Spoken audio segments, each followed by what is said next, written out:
Hello, welcome back to Pastel Canvas. ഇന്ന് ഞാനൊരു recipe video ആയിട്ടാട്ടോ വന്നിട്ടുള്ളത്. എന്നും നമ്മൾ ആർട്ട് ആൻഡ് ക്രാഫ്റ്റ് വീഡിയോസാണല്ലോ ചെയ്യാറുള്ളത്. ഇന്നൊരു വെറൈറ്റി നോക്കാം. ഇന്ന് നമുക്ക് നല്ല ടേസ്റ്റി ആയിട്ടുള്ള ബീഫ് പിസ്സ ഉണ്ടാക്കിയാലോ. ആദ്യം തന്നെ അതിനുള്ള സോസ് ഉണ്ടാക്കാം. അതിനു വേണ്ടി ഒരു കുക്കറിലോട്ട് 2 തക്കാളിയും 1 സവാളയും 8-10 അല്ലി വെളുത്തുള്ളിയും ഇട്ട് കൊടുക്കാം. ഇതിൻ്റെ കൂടെ 8 വറ്റൽമുളക് കൂടെ നമുക്ക് ആഡ് ചെയ്ത് കൊടുക്കാം. വറ്റൽമുളക് ആഡ് ചെയ്യുമ്പോൾ അതിൻ്റെ കുരു കളയാൻ പ്രത്യേകം ശ്രദ്ധിക്കണേ. ഇനി ഇതിലേക്ക് 1 കപ്പ് വെള്ളം കൂടി ഒഴിച്ച് ഒറ്റ വിസിലടിച്ച് അടുപ്പത്ത് നിന്നും ഇറക്കാം. ഇനി ഇതിൻ്റെ ചൂട് മാറിയ ശേഷം ഒരു അരിപ്പയിലിട്ടിട്ട് ഇതിലെ വെള്ളമെല്ലാം ഒഴിവാക്കാം. ഇനി ഈ തക്കാളിയുടെ എല്ലാം തൊലി മാറ്റി കൊടുക്കാം. എന്നിട്ട് ഒരു മിക്സിയുടെ ജാറിലോട്ടിട്ട് നന്നായി പേസ്റ്റാക്കി അടിച്ചെടുക്കാം. ഇനി നമുക്ക് ഒരു ഫ്രൈ പാൻ ചൂടാക്കിയ ശേഷം അതിലേക്ക് കുറച്ച് ഓയിൽ ഒഴിച്ചു കൊടുക്കാം. ഞാനിവിടെ സൺഫ്ലവർ ഓയിലാണ് യൂസ് ചെയ്തിട്ടുള്ളത്. ഓയിൽ ചൂടായി വരുമ്പോൾ നമുക്ക് ഈ പേസ്റ്റാക്കി വെച്ചിട്ടുള്ള മിക്സ്ചറിനെ അതിലോട്ട് ഒഴിച്ചു കൊടുക്കാം. എന്നിട്ട് ഇതിനെ നന്നായി ഇളക്കിയ ശേഷം തീ ഒരു മീഡിയം ഫ്ലെയിമിൽ വെച്ച് അടച്ച് വെച്ച് കുക്ക് ചെയ്തെടുക്കാം. ഇതിലെ വെള്ളമെല്ലാം ഏകദേശം വറ്റി തുടങ്ങുമ്പോൾ ഏകദേശം ഒരു ഡ്രൈ പോലെ ആയി വരുമ്പോൾ ആവശ്യത്തിനുള്ള ഉപ്പ് ചേർത്ത് കൊടുക്കാം. ഞാനിവിടെ ഏകദേശം 1/2 ടീസ്പൂൺ ഉപ്പ് ചേർത്തിട്ടുണ്ട്. പിന്നീട് ഇതിലേക്ക് 1 ടേബിൾ സ്പൂൺ പഞ്ചസാര ആഡ് ചെയ്ത് കൊടുക്കാം. എന്നിട്ടിതിനെ നന്നായി മിക്സ് ചെയ്യാം. ഇനി ഇതിലേക്ക് 3 ടേബിൾ സ്പൂൺ ടൊമാറ്റോ സോസ് ചേർത്ത് കൊടുക്കാം. ഇനി നമുക്ക് വേണ്ടത് ഒറിഗാനോ ആണ് കേട്ടോ. 1 ടീസ്പൂൺ ഒറിഗാനോ കൂടെ ചേർത്ത ശേഷം നന്നായിട്ട് മിക്സ് ചെയ്തെടുക്കാം. ഇപ്പോൾ നമ്മുടെ പിസ്സ സോസ് ഇവിടെ റെഡി ആയിട്ടുണ്ട്. ഇനി നമുക്ക് ബീഫ് വേവിച്ചെടുക്കാം.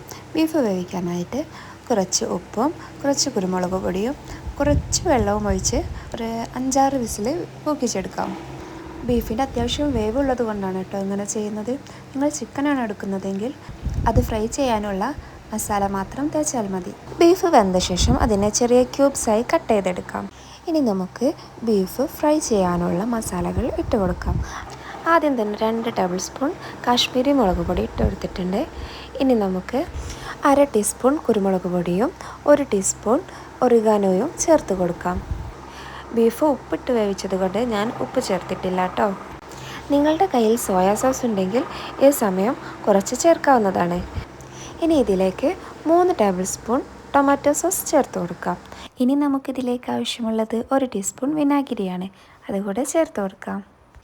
ഇനി ഇതിനെല്ലാം മിക്സ് ചെയ്ത ശേഷം ഒരു 10 മിനിറ്റ് റെസ്റ്റ് ചെയ്യാനായി വയ്ക്കാം. ഇനി ഒരു ഫ്രൈ പാൻ ചൂടാക്കിയ ശേഷം അതിലേക്ക് ബീഫ് ഫ്രൈ ചെയ്യാൻ ആവശ്യമായ ഓയിൽ ഒഴിച്ചു കൊടുക്കാം. ഞാനിവിടെ സൺഫ്ലവർ ഓയിലാണ് എടുത്തിട്ടുള്ളത്. അതിലേക്ക് ബീഫ് ഇട്ട ശേഷം നന്നായി ഫ്രൈ ചെയ്തെടുക്കാം. ഫ്രൈ ചെയ്യാനായിട്ട് മീഡിയം ഫ്ലെയിമിൽ വെച്ചിരുന്നാൽ മതി. നല്ലോണം ഡ്രൈ ആയി പോകാതെ ശ്രദ്ധിക്കണേ. ഞാനുണ്ടാക്കിയപ്പോൾ കുറച്ച് ഡ്രൈ ആയി പോയിരുന്നു. ഇനി നമുക്ക് പിസ്സയുടെ ബേസ് ഉണ്ടാക്കി തുടങ്ങാം. അതിനായി ഞാനിവിടെ 8 പീസ് ബ്രെഡ് എടുത്തിട്ടുണ്ട്. ഇനി ഇതിനെല്ലാം ക്യൂബ്സായി കട്ട് ചെയ്തെടുക്കാം. ഇനി ഒരു പാത്രത്തിലോട്ട് 3 മുട്ട പൊട്ടിച്ചൊഴിക്കാം. അതിലേക്ക് ആവശ്യത്തിന് ഉപ്പും 1 ടീസ്പൂൺ പഞ്ചസാരയും 1/2 ടീസ്പൂൺ കുരുമുളക് പൊടിയും ഇട്ട് കൊടുക്കാം. ഇനി നമുക്ക് ചേർക്കാനുള്ളത് 1/2 ഗ്ലാസ് പാലാണ്. അതുകൂടെ ചേർത്ത ശേഷം നന്നായിട്ട് ഇളക്കി മിക്സ് ചെയ്തെടുക്കാം. ഇനി ഇതിലേക്ക് കട്ട് ചെയ്ത് വെച്ചിട്ടുള്ള ബ്രെഡ് കഷ്ണങ്ങൾ ഇതിലോട്ട് ഇട്ട് കൊടുക്കാം. എന്നിട്ട് നന്നായി പ്രസ് ചെയ്ത് മിക്സാക്കി എടുക്കാം. സ്പൂൺ വെച്ച് നന്നായി മിക്സ് ചെയ്താൽ മതി. മിക്സിയിൽ അടിക്കണ്ട കേട്ടോ. ഇങ്ങനെ ചെയ്യുമ്പോൾ പെർഫെക്റ്റായിട്ട് നമുക്ക് പിസ്സ ബേസ് ഉണ്ടാക്കിയെടുക്കാം. ഇനി ഒരു സോസ് പാൻ അടുപ്പത്ത് വെച്ച് അതിലേക്ക് കുറച്ച് ഓയിൽ ഒഴിച്ച് കൊടുക്കാം. അതിനെ പാനിൽ എല്ലായിടത്തേക്കും സ്പ്രെഡ് ചെയ്ത ശേഷം നമുക്ക് ഉണ്ടാക്കി വെച്ചിട്ടുള്ള മിക്സ്ചർ ഇതിലേക്കിട്ട് നന്നായി പരത്തി കൊടുക്കാം. പാനിൻ്റെ എല്ലാ ഭാഗത്തും ഒരുപോലെ സ്പ്രെഡ് ചെയ്യണം കേട്ടോ. ഇനി ഇതിനെ അടച്ചു വെച്ച് 8 മുതൽ 10 മിനിറ്റ് വരെ വേവിച്ചെടുക്കാം. അപ്പോഴേക്കും നമുക്കതിലോട്ടുള്ള വെജീസ് എല്ലാം കട്ട് ചെയ്തെടുക്കാം. ഇവിടെ ഞാൻ സവാളയും ക്യാപ്സിക്കവും തക്കാളിയുമാണ് എടുത്തിട്ടുള്ളത്. അപ്പോഴേക്കും ബേസ് ഇവിടെ സെറ്റായിട്ടുണ്ട്. ഇനി ഇതിനെ മറിച്ചിടാം. ഇത് മറിച്ചിടുമ്പോൾ പ്രത്യേകം പ്ലേറ്റ് വെച്ച് തന്നെ മറിച്ചിടാൻ ശ്രദ്ധിക്കണേ.